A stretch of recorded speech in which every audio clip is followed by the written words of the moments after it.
If you recognize this animation or music, then you probably remember this mesmerizing representation of music from your early childhood. It was a huge hit in the early 2000s, but for those of you who don't recognize it, then allow me to introduce you to Animusic.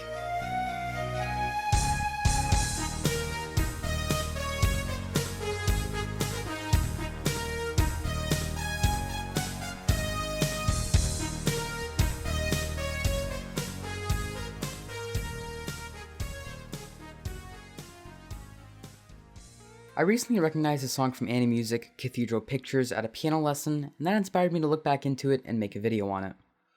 Growing up, we often visited my grandparents and extended family who primarily lived in Utah. We would find ways to entertain ourselves on the almost 14-hour car ride, and one of the most consistent things I remember doing on those drives was watching this. This is Animusic, a computer animation video album that had a DVD release in 2001 with a sequel, Animusic 2, coming out 4 years later in 2005. The content of Animusic ranged anywhere from extremely abstract characters playing futuristic bass pads connected to their bodies in space, to the beautiful simplicity of the song Aqua Harp, which you're listening to now. I never really liked listening to people playing instruments live, I just didn't find it interesting. But seeing either humanoid robots playing extremely modern music, or seeing these massive Rube Goldberg machines play songs by hitting drums and strings with ball bearings was just so magical, and I remember thinking it was just the coolest thing growing up.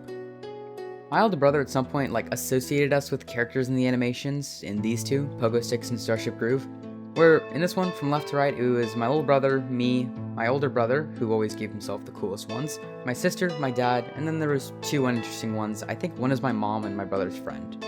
Starship Groove is more simple with me, my mom and dad on drums, my older brother, and my older sister playing the strings. Seeing ourselves show up in songs was always so exciting, and it just added to the childlike wonder of Animusic. It was also interesting for me to rewatch Animusic and like some of the songs that I remember disliking and just not finding interesting. Animusic has songs for everyone, and the visualization of the music only makes it better. While writing this script, I remembered so many just random childhood memories triggered by the music and just thinking about all those early days, to the point where I might make a video on all of them, but I guess we shall see.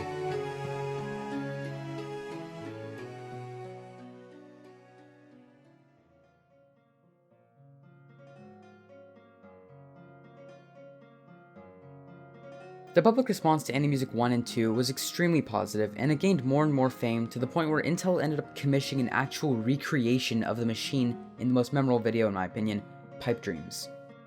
In the midst of all this, plans to start Animusic 3 started rolling. A Kickstarter was put up, and everyone on board had full intentions of finishing and releasing Animusic 3 after plans to initially release it back in 2010 fell through. The project was launched on August 6, 2012, and reached almost a third of their funding in just 4 days. And by September 3rd, 2 days ahead of track, they had reached their goal of $200,000 for the production of Animusic 3. And this is where things get a little messy, so bear with me as I do my best to explain all this. The team working on Animusic 3 shrunk throughout the project's life, and it seemed that a large majority of the work was done by one guy, the founder of Animusic, Wayne Little, who started his digital animation music career way back in 1990 with the song More Bells and Whistles, linked in the description if you want to check it out. Animusic 3 saw many delays with issues like burnout, falling behind schedule, and there just being too much on Wayne's plate. For instance, they were planning on releasing t-shirts and CDs to the backers of the projects by October of 2013, with a Blu-ray disc coming out in February of 2014. But updates suggested that it was actually sent out early 2015 and then delayed to March, but it does look like some people actually got content. No animations were ever actually released for Animusic 3, and with the co-producer leaving the project on top of chronic fatigue and other mental and physical issues slowing down Wayne's work, we can't really know if it'll ever be finished. The Animusic website was updated though in mid to late 2019, so maybe there's still hope. On the one hand, if you're doing a project that is actively harming you mentally and physically, I'd say stop doing it. But on the other hand, over $220,000 were donated for Animusic 3, including at least 6 people who donated $5,000 or even more. So I feel like being angry over the lack of product is justified. I don't know, I feel like it's not really my place to give an opinion on who's right and who's wrong, as it can be looked at from several angles. All I know is that Animusic was a huge part of my childhood, and I extremely recommend you guys all go watch all the songs. I'll put a link in the description, there's only 15 of them, and they're all so unique and memorable. With that said, thanks so much for watching.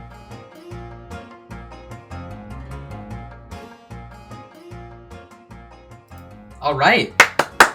Hope you guys enjoyed the video. It was a lot of fun to make. I really like that more documentary kind of style of video, and you know, mixing it with some story time and animation was just a lot of fun to make. It was a really cool video in my opinion. I really hope you guys liked it. The next 2, maybe 3 videos are probably going to be a little bit different. I don't know if I'm going to do gameplay. I might do it to fill some of the gaps because this one took like a month to get out. Also, thank you for the abnormally large support on the J-Schlatt video. I didn't think it was going to get as many views as it did, but you know, thank you so much. So yeah, thank you guys so much for watching and have a nice day.